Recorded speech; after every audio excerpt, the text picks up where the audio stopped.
스바냐 선지자는 여호와의 날을 준비하며 기다리라고 선포한 선지자입니다. 대부분의 선지자가 다 여호와의 날을 이야기하였지만 특별히 이 미가 선지자와 함께 스바냐 선지자는 여호와의 날을 시작부터 끝까지 강조하고 있습니다. 이 여호와의 날은 심판의 날을 의미합니다. 그러나 그와 동시에 구원의 날을 의미합니다. 그래서 여호와의 날은 양면성을 가지고 있습니다. 심판의 날과 구원의 날. 이것은 역사적으로 보면 이스라엘 백성들에게 또 그 주변 나라들과 또 하나님께서 몽둥이로 사용하셨던 아수르나 바빌론 제국 이런 모든 열방에 하나님께서 심판하시는 날을 이야기하지만은 종말론적으로 보면 오늘 이 마지막 때를 당하여서 이 온 세상에 심판의 날이 임하는 것을 말합니다. 마지막 날을 이야기하는 것이죠. 그래서 스바냐 선지자가 지금 이야기하는 여호와의 날은 역사적으로는 이스라엘 백성들과 그 당시에 주변의 나라들을 심판하는 것을 이야기하지만 종말론적으로 볼 때는 이 마지막 시대가 가까워오고 있는데 이 온 세상의 마지막 심판을 이야기하는 날이 여호와의 날입니다. 그러나 그 심판의 날은 그와 동시에 또한 예수를 잘 믿고 구원받은 하나님의 자녀들에게는 구원의 날이 되는 것을 이야기를 하고 있습니다. 특별히 이 스바냐 선지자는 다른 선지자들과 마찬가지로 구약 성경 전체에 흐르는 가장 중요한 사상인 남은 자, 믿음으로 남은 자들. 아까 우리 이병숙 권사님 기도하셨던 대로 우리는 예수 없이는 못 삽니다. 예수가 없으면, 하나님이 없으면 우리는 아무것도 아닙니다 하는 그 믿음 붙잡고 사는 자들, 그 남은 자들, 이 남은 자들에 대한 구원을 이야기를 하고 있습니다. 이 스바냐라고 하는 이름의 뜻은 여호와께서 보호하신다라는 뜻인데 이 스바냐는 출신이 왕족입니다. 오늘 1장 1절에 보면 히스기야의 현손이라 그랬어요. 그러니까 스바냐의 4대 할아버지, 고조 할아버지죠. 4대 할아버지가 히스기야 왕입니다. 그러니까 스바냐는 진짜 직통 왕족 출신입니다. 그런데 이 스바냐가 활동하던 시대는 성군인 요시야 왕 시대입니다. 그 말씀을 의지하는 데에, 말씀을 준행하는 데 전무후무한 왕이었던 요시야 왕이 이 스바냐 선지자의 삼촌이에요. 그러니까 이 요시야 왕은 히스기야가 증조 할아버지죠. 그리고 므낫세가 할아버지고 아몬이 아버지잖아요. 그러니까 스바냐 선지자와 요시야 왕의 관계는 삼촌과 조카 사이입니다. 대단한 진짜 적통 왕족입니다. 남유다 왕국에. 그럼에도 불구하고 스바냐 선지자가 하나님에게 계시를 받고 선지자가 된 이후로는 그가 남유다 왕국의 왕족들과 또한 귀족들과 상류층 계급, 지도자들의 탄압과 부패와 폭정을 아주 신랄하게 공격을 하고 그 당시에 제사장들과 선지자들의 부패와 타락을 아주 무섭게 공격하는 진정한 그 시대의 선지자였음을 보여주고 있습니다. 이 스바냐는 예레미야와 같이 예루살렘이 멸망하기 전에 이렇게 활동하였던 선지자입니다. 그래서 이 스바냐는 1장 1절에서 3장 8절까지 여호와의 심판을 이야기합니다. 여호와의 날을 이야기하는 것이 여호와의 날에 심판이 있다는 이야기입니다. 아까 말한 대로 역사적으로는 유대 백성들에게 심판이 있고 또한 그 주변의 백성들에게 심판이 있고 하나님을 대적하고 하나님을 모욕하는 그런 열방 백성들에게 심판이 있으며 그리고 난 후에 이제 3장 9절부터 20절까지 여기에는 남은 자들, 그런 가운데에도 남은 백성들, 끝까지 하나님 말씀만 붙잡고 살아남은 백성들에게 구원이 있음을 가르쳐주고, 오늘날도 마찬가지로 끝까지 예수 붙잡고 살아가는 자들, 믿음으로 살아가는 그런 남은 자들에게 구원이 있음을 가르쳐주고 있습니다.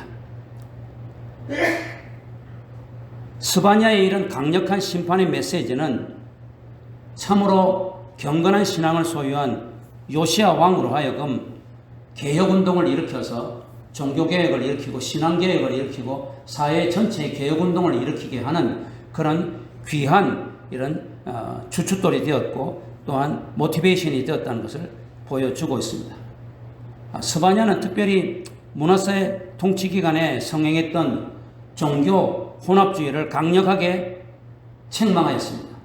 그런데 이 스바냐의 이 언어는 아주 직선적이고 단호하였습니다. 매우 생동감 넘치는 어법이었어요. 이 스바냐의 이 언어 스타일이 저는 마음에 들어요. 그래서 또 더 스바냐처럼 하지 않을까 염려가 되기는 하는데, 예를 들면 1장 2절에 내가 지면에서 모든 것을 진멸하리라. 14절에 여호와의 큰 날이 가깝도다. 가깝고도 빠르도다. 여호와의 날의 소리로다. 용사가 거기서 심히 슬피 우는도다. 2장 1절에 수치를 모르는 백성아 모일지어다. 모일지어다. 3장 8절에 나 여호와가 말하노라. 내가 일어나 벌할 날까지 너희는 나를 기다리라. 나의 분노와 모든 진노를 쏟으려고 여러 나라를 소집하리라. 온 땅이 나의 질투의 불에 소멸되리라. 이렇게 사정없이 자기 백성들을, 왕족인데 지도자들과 백성들과 이 유다 나라를 사정없이 공격을 합니다. 뿐만 아니고 열방의 모든 백성들을 하나님이 진노하신다는 것을 아주 단순하고 직선적으로 공격을 하고 있습니다. 스바냐에 따르면 하나님께서 진노하시는 가장 중요한 이유는 거짓 예배에 있다는 것입니다. 하나님의 택한 백성인 이 이스라엘 백성들이 하나님의 성소에서, 예루살렘 성전에서 이방신을 섬긴다는 거예요. 그 바알과 아세라를 섬긴다는 것이죠. 4절에 보세요.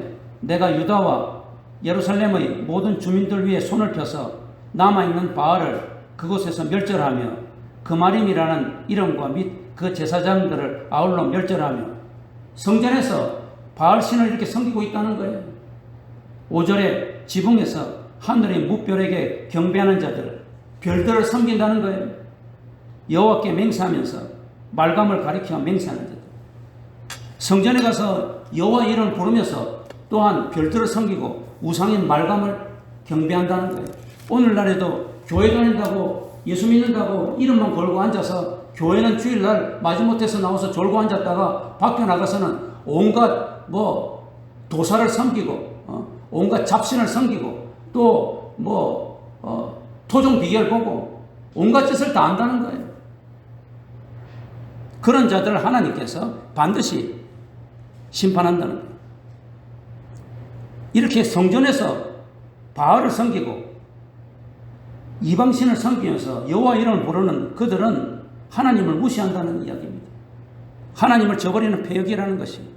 그래서 하나님은 진노하셨어요. 1장 6절에 보면 여호와를 배반하고 따르지 아니하는 자들과 여호와를 찾지도 아니하고 구하지도 아니하는 자들을 멸절하리라. 교회 나와서 예수님을 찾으면서도 밖에 나가서는 세상의 잡신을 섬기고 우상을 섬기고 물질 만능주의에 빠져 있는 자들, 더더군다나 교회도 찾지도 않고 문득도 찾지도 않는 이런 자들 모두가 다 내가 멸절하리라. 하나님의 택한 백성인 유대인들은 하나님의 존재를 인정하지 않았습니다. 여러분 명심하세요. 하나님이 택한 백성이라고 해서 그 증거를 보여야 되는데, 나는 예수를 믿는다고 말로만 하면서 나아가서는 예수 믿지 않는 자처럼 산다면 하나님께서 가만둬버려 두시겠느냐는 이야기예요. 히브리서 기자는 믿음이 없이는 하나님을 기쁘시게 하지 못하나니 하나님께 나아가는 자는 반드시 그가 살아계신 것을 믿어야 할지라. 우리가 교회에 나와서 하나님을 섬긴다면 하나님이 지금 살아계신다는 것을 믿어야 될 거 아니에요. 믿는다는 것은 생활 속에서 증거를 보여야 될 것이 아니에요. 하나님을 경외하라는 것은 하나님을 두려워하라는 이야기 아니에요. 내가 이렇게 내 멋대로 살고 예수를 부인하고 밖에 나가서 온갖 잡신을 섬기면 하나님께서 나를 벌하시고 우리 가정을 벌하실 것이라는 것을 두려워할 줄 알아야 될 거 아니에요. 그게 하나님이 지금 살아계시다는 걸 믿는 거 아니에요. 그런데 말로는 예수를 믿는다고 하면서 전혀 하나님의 존재를 인정하지 않는다고 하면 하나님이 가만 내버려 두시겠느냐는 이야기예요. 그런 자들을 내가 반드시 다 멸절하리라는 이야기. 그게 여호와의 날의 심판이라는 이야기. 역사적으로 유대 백성들에게 그렇게 하였고 주변의 모든 열방 백성들에게 그렇게 하였는데 오늘날도 이 마지막 날에 주님 재림하시는 그 마지막 날에 반드시 심판한다는 이야기입니다.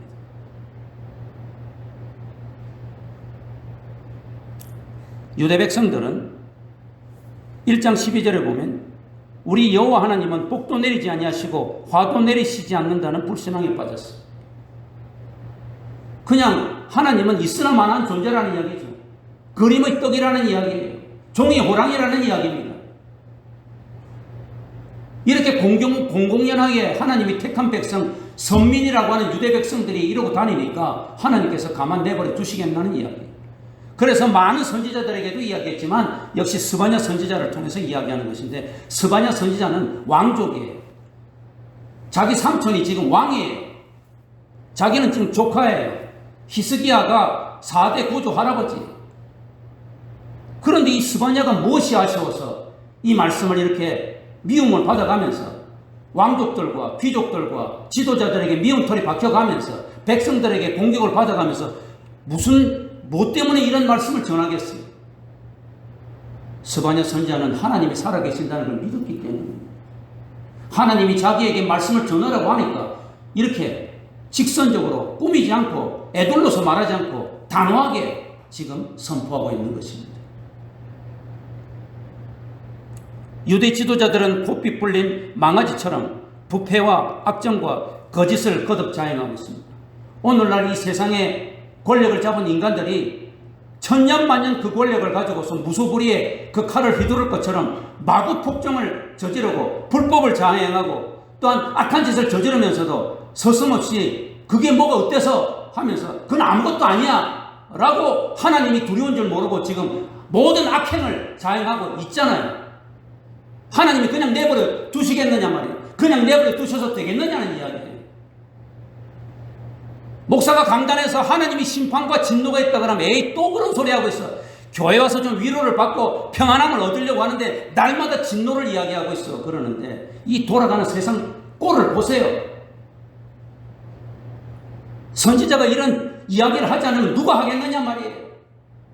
선지자가 강단에서 이런 이야기를 하지 않는다면 세상이 그냥 마귀의 이런 여러 가지 조롱 가운데서 손뼉치는 가운데서 세상이 어떻게 돌아가겠느냐 그 말이에요.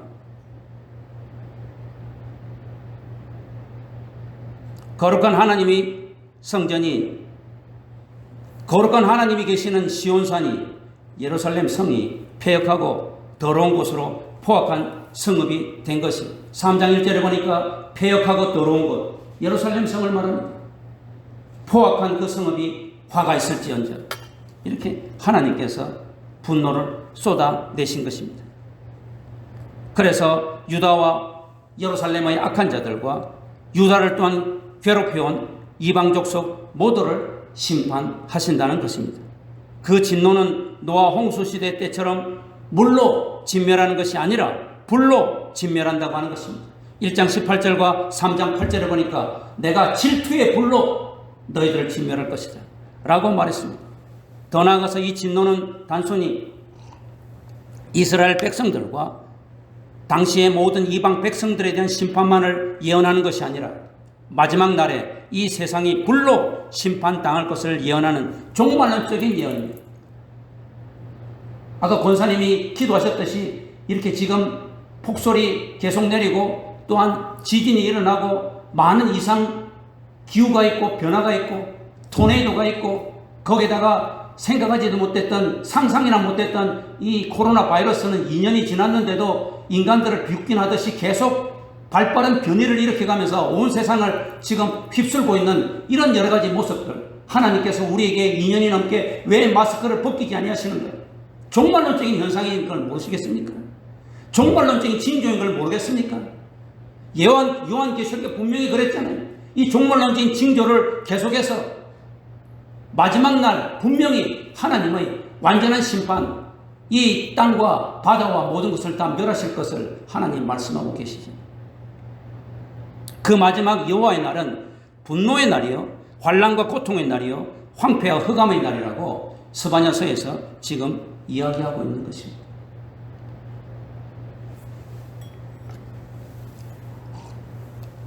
사실 오늘 저는 이 이야기를 강조하려고 하는 것이 아닌데 좀 흥분했는데, 오늘 두 번째로 3장 9절에서 20절에 하나님의 사랑을 선지자는 또한 선포했습니다.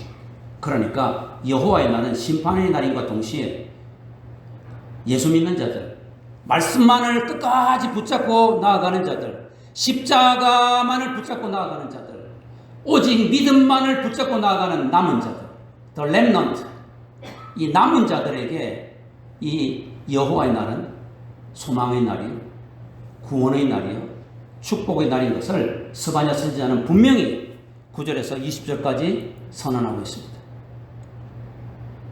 이것은 이스라엘 백성들에게만 해당되는 것이 아니라 오늘 하나님을 열심히 믿는, 예수 믿고 거듭난 하나님 자녀, 끝까지 말씀만을 붙잡고 나가는 그런 자들에게 구원과 축복을 받는 날인 것을 이야기를 하고 있습니다. 그래서 9절부터 20절까지는 세 번에 걸쳐서 반복해서 이야기하고 있어요. 그러니까 이것은 확실하게 이루어진다는 이야기예요. 끝까지 말씀만 붙잡고 예수 믿고 나아가는 자들, 십자가만을 붙잡고 가는 자들에게는 반드시 구원이 있고 반드시 축복이 있고 반드시 회복이 있다는 것을 세 번 반복해서 이야기하고 있는 거예요. 성경에서 반복을 하는 것은 술 취해서 하나님께서 주저리 횡설수설하는 것이 아니라 반복한다는 것은 굉장히 중요하다는 사실이고 반드시 이루어진다는 것을 의미하는 것입니다. 그래서 여기 보면 9절에서 13절에 남은 자들, 이스라엘의 남은 자들과 종말에 남은 예수 믿는 자들, 그 자들에게 하나님께서 구원하신다는 것을, 축복하신다는 걸 이야기합니다. 그리고 난 다음에 14절에서 17절에 그 이유는 하나님의 놀라우신 사랑, 원더풀 러브, 지극한 사랑 때문이다.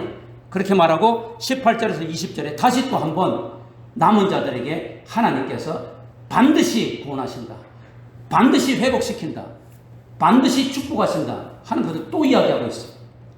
그래서 세 번 반복함으로 인하여서 스바냐 선지자는 여호와의 날은 끝까지 예수만 붙잡고 살아가는 자들에게, 십자가만을 붙잡고 살아가는 남은 자들에게 놀라운 소망의 날이다. 그 날을 기다리라. 그래서 사도 바울도 사도 요한도 마라나타 신앙을 가집시다. 주 예수여 어서 오시옵소서. 마라나타가 주 예수여 어서 오시옵소서, 그 말이 그 재림 신앙이라고 그러죠. 남은 자들이라고 하는 것은 IQ가 150이어야 된다, 적어도 대학을 나와야 된다, 또한 조상들은 적어도 판서 이상이 돼야 된다, 그런 거 아니에요. 아파트가 적어도 35평 이상이 돼야 되고 그 좋은 아파트에 살아야 된다, 그런 거 아니라고요. 성격이 굉장히 온순해야 된다, 성질이 급한 사람, 나같이 성질이 급한 사람은 안 된다, 그런 것도 아니에요. 오직 한 가지, 남은 자라는 것은 끝까지 예수만 붙잡고 끝까지 십자가만 붙잡고 오직 말씀만을 붙잡고 살아나는 자들, 그 자들을 남은 자라고 합니다. 그 자들에게 소망이 있으리라, 구원이 있으리라, 축복이 있으리라. 이것을 지금 스바냐 3장 9절에서 20절 세 번 반복해서 이야기한다는 이야기예요. 자, 그러면 3장 9절부터 여기서 소망을 선포하고 있는데, 여기 그 전에 8절에 말하고 있잖아요. 그러므로 나를 기다리라, 벌할 날까지 기다리라. 그러니까 옆에서 하나님을 멸시하고 여호와를 멸시하고 능멸하고 우상성기고 못된 짓 하던 주변에 있는 사람들은 다 죽을 것이라. 그런데 너희는, 끝까지 남아있는 너희는 나를 기다리라. 내가 뜻을 정하고 나의 분노와 모든 진노를 쏟으려고 여러 나라를 소집하며 왕국들을 모아서 다 쳐서 멸절시키고 온 땅이 나의 질투의 불에 소멸되리라. 주변에 있는 모든 믿지 않는 자들, 여호와를 배반한 자들은 다 불로 소멸되리라. 그리고 난 다음에 9절에 그때에 심판의 날에 모든 주변에 여호와를 망령되이 일컫던 자들이 심판하는 그 날에 내가 여러 백성의 입술을 깨끗하게 하여 그들이 다 여호와의 이름을 부르며 한 가지로 나를 섬기게 할 것이다. 여기에는 이스라엘 남은 자들과 이방 백성들 중에서 복음을 받아들이고 회개하여서 예수를 믿는 자들을 말합니다. 그들이 입술을 깨끗하게 하리라. 언어를 정결하게 할 것이다. 언어가 중요하잖아요. 야고보 선생도 이 말, 입술에 재갈 물는 것, 이것이 행함이 있는 믿음의 가장 첫 번째라 그랬죠. 요즘도 지금 뉴스만 틀면 말을 잘못해가지고 지금 많은 어려움이 있잖아요. 나라의 대통령이 되려고 하는 지도자들과 그의 가족들이 말 엉망으로 해가지고 지금 완전히 우리가 머리가 어지럽잖아요. 여호와의 날에 남은 자들 입술을 정결하게 할 것이다. 이스라엘의 남은 자들과 모든 열방의 남은 자들, 이 자들이 입술을 정결하게 할 것이다. 하나님은 바벨탑 사건, 창세기 11장 9절의 바벨탑 사건을 통해서 어떤 저주를 내렸습니까? 언어를 흩었잖아요. 여러 가지 언어를 만들게 해서 서로가 알아듣지 못하게 해서 모든 사람들이 다 흩어지게 했어요. 우리가 하나가 될 수 없는 것은 언어가 다르기 때문이에요. 말이 다르면 하나가 될 수가 없어요. 그걸 하나님께서 다시 모은 게 뭐예요? 사도행전 2장에 있는 성령 충만한 사건, 오순절 사건이에요.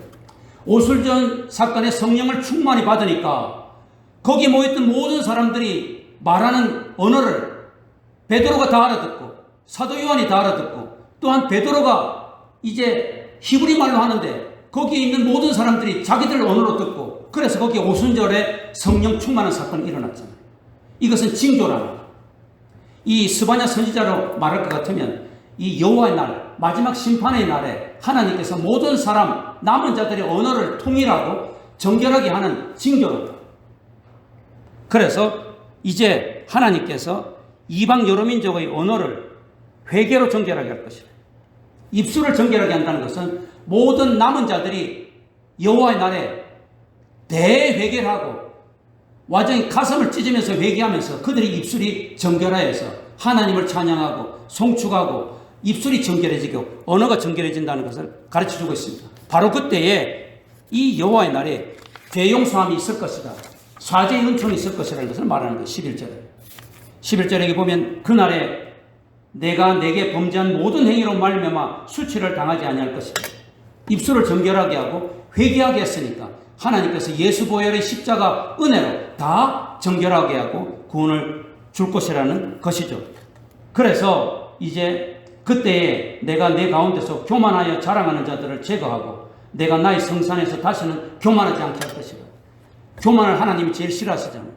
우리도 돈이 좀 있고 권력이 있고 무엇을 성취하게 되면 나도 모르게 교만해지잖아요. 배가 나오고 목이 곧아지잖아요. 입술에 교만이 가득하잖아요. 여기서 앞에서 말하는 교만은 행동의 교만을 말하고 뒤에 교만은 마음의 교만을 말합니다.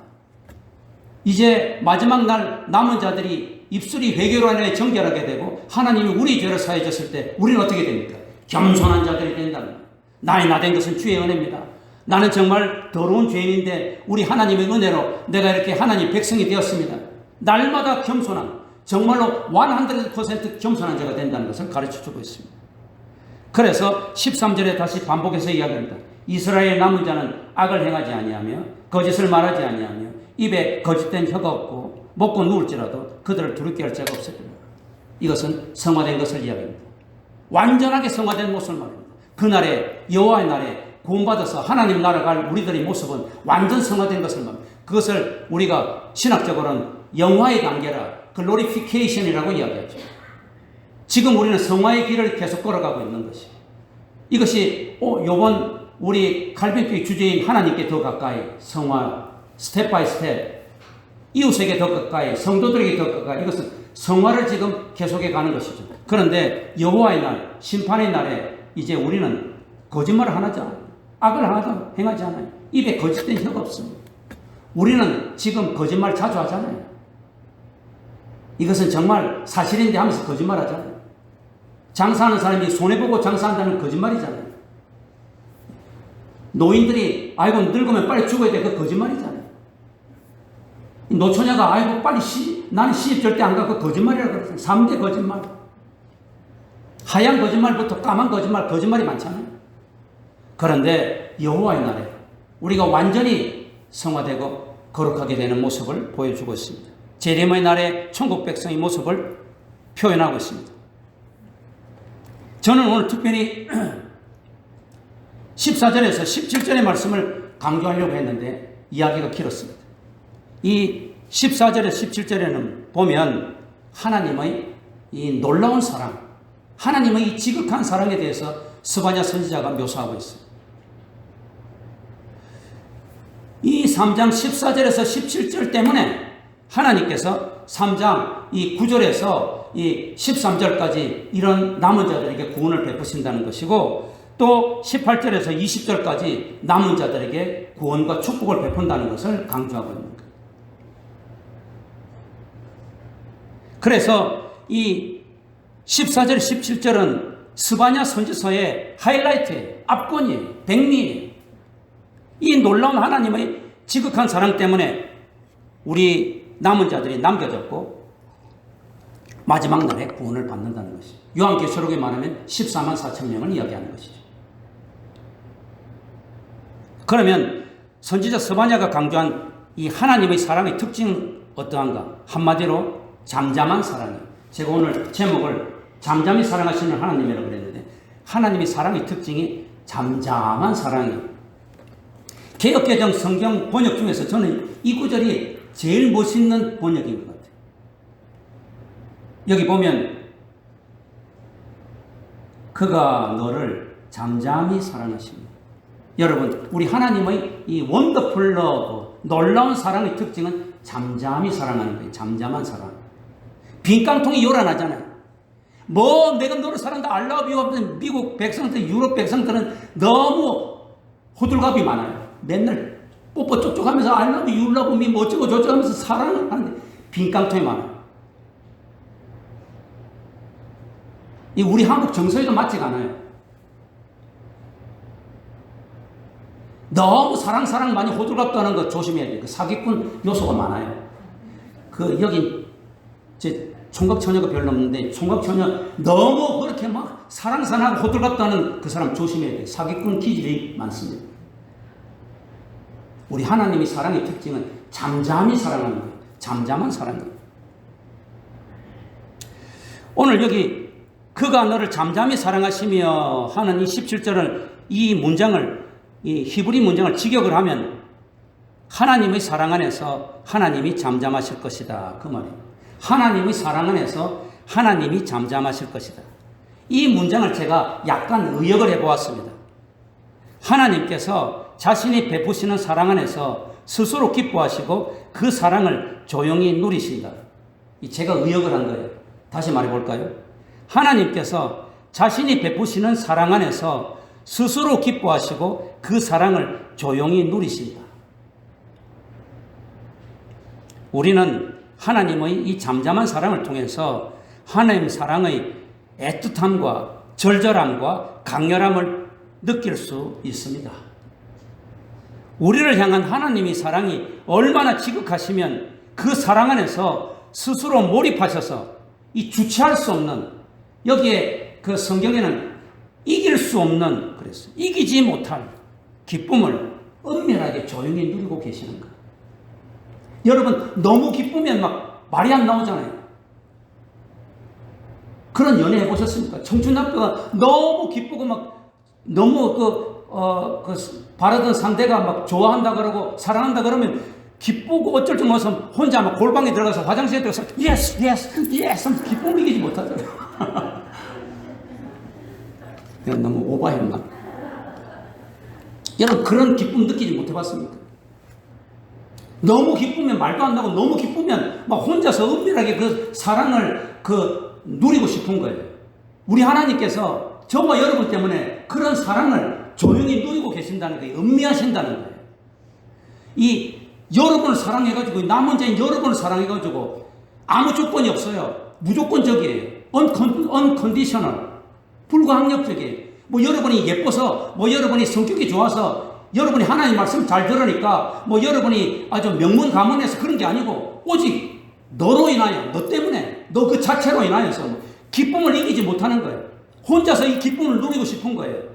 그래서 하나님 방에서 혼자 은밀하게, 조용하게, 예스, 예스 하면서 기뻐하고 좋아한다는 이야기. 이걸 잠잠한 사랑이라고 그랬어요. 2차 세계대전 때 제가 한번 예를 든 것 같은데, 아우슈비츠 포로 소형소 가스실에서 매일 많은 유대인들이 죽어나갈 때 그들은 벽에다가 온통 하나님은 어디 있는가? Where is God?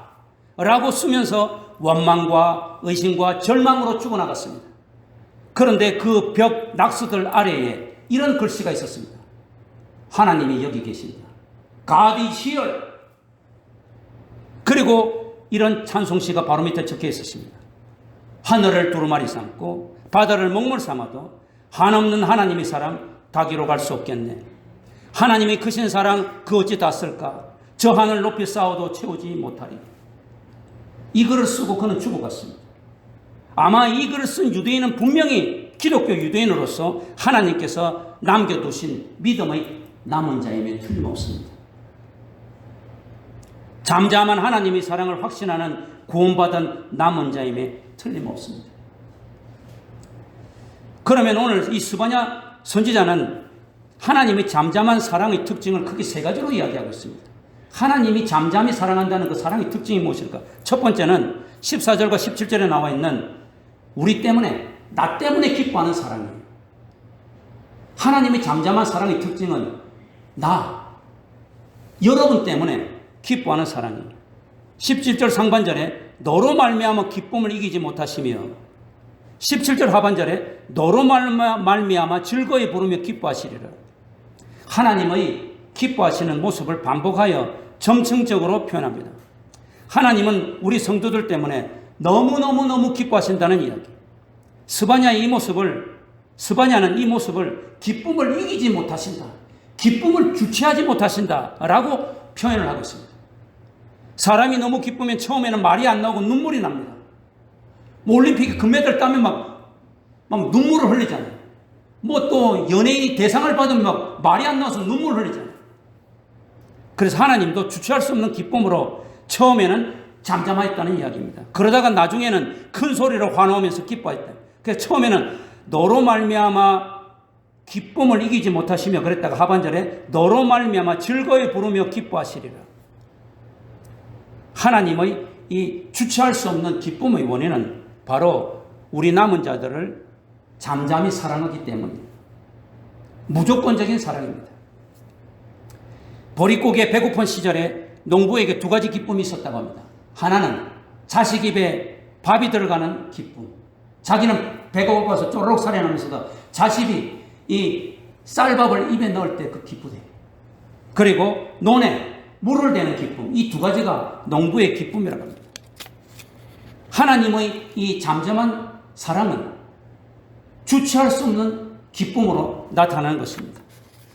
어린 시절 더운 여름 마루에서 층을 대다가 어머니 무릎을 베고 스르르 잠이 들었는데 문득 눈을 떠보니까 저에게 부채를 붙여주시면서 그윽한 사랑의 눈길로 잠자는 아들의 모습을 지켜보고 계시는 그 어머니의 사랑, 이것이 우리 하나님의 잠잠한 사랑을 조금 닮았지 않았을까?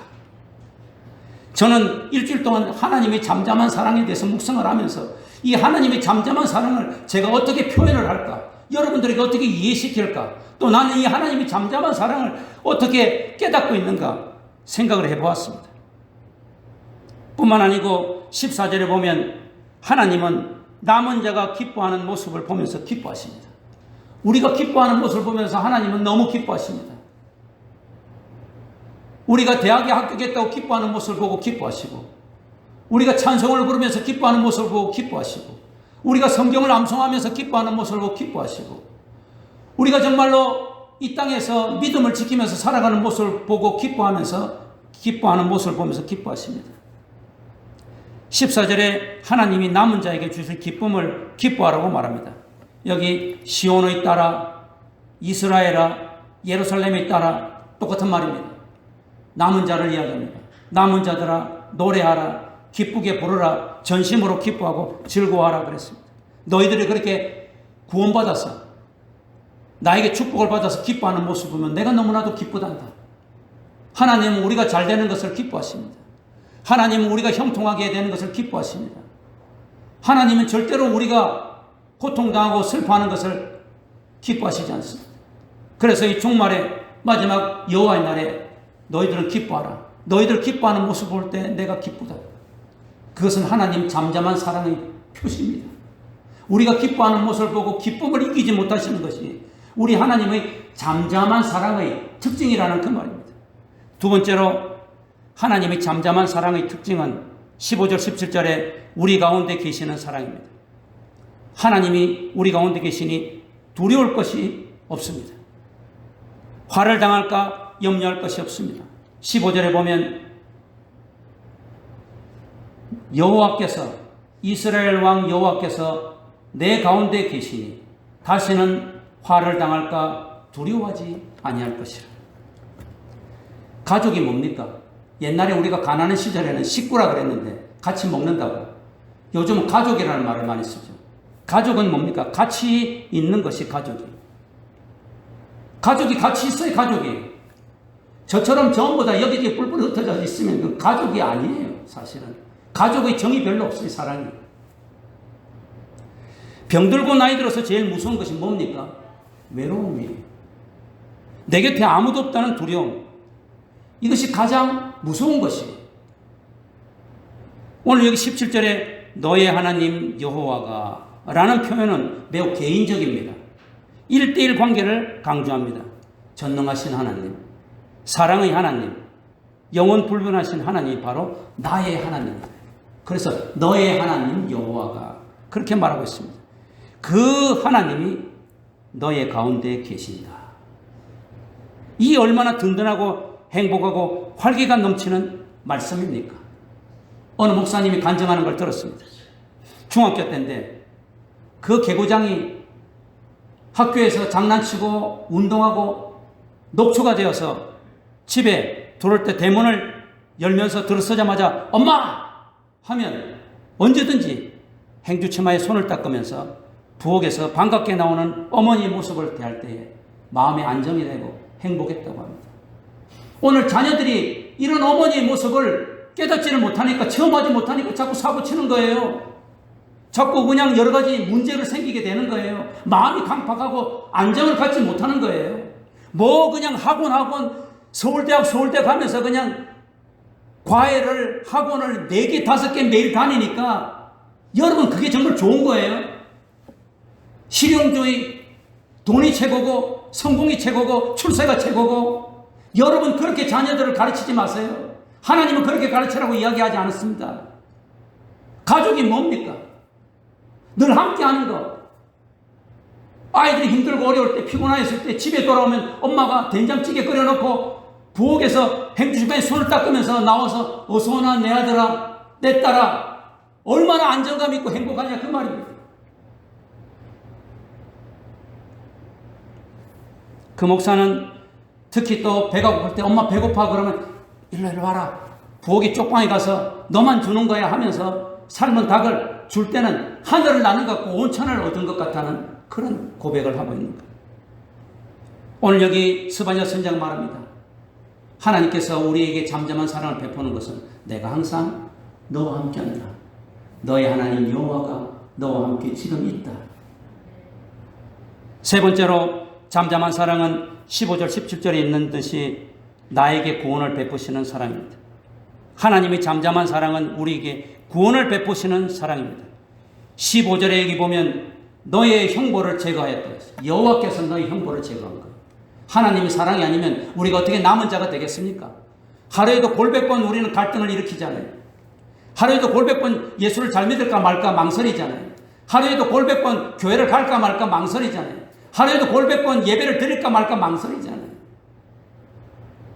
사랑과 은혜의 하나님, 잠잠히 나를 사랑하시는 그 하나님께서 나의 모든 형벌을 제거하시는 것입니다. 예수 십자가의 보혈로 제거하여 주시는 것입니다. 너의 형벌을 제거했다는 표현은 하나님이 불가항력적인 은혜로 모든 죄를 용서하신다는 뜻입니다.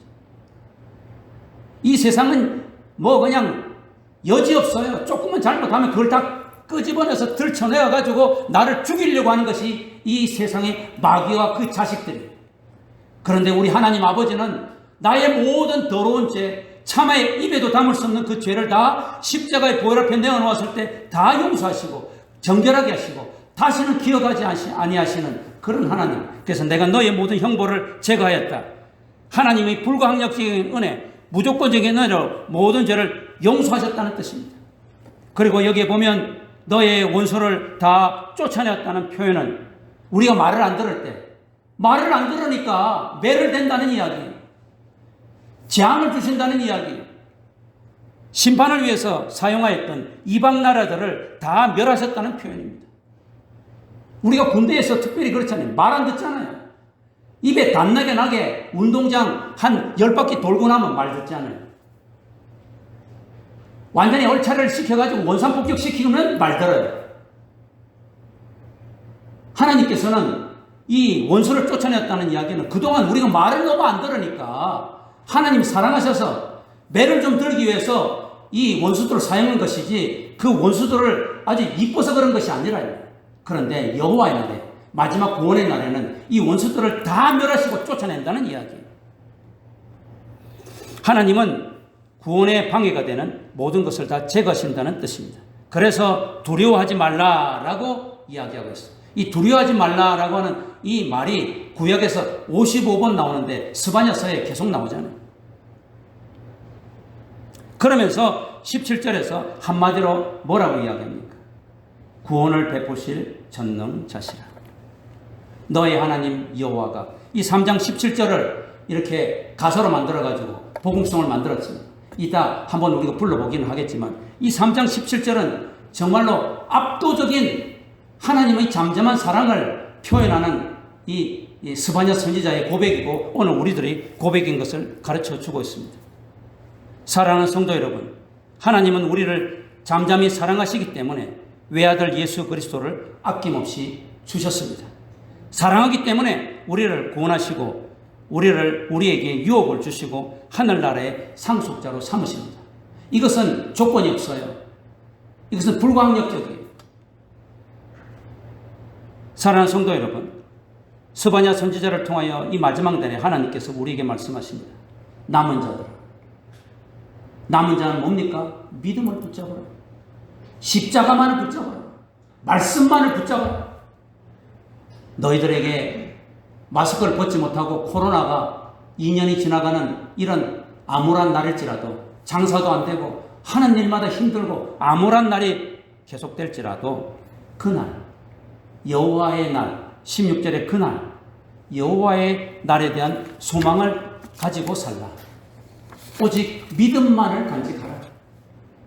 다른 거는 다 없어도 되는데 믿음은 꼭 붙잡아라.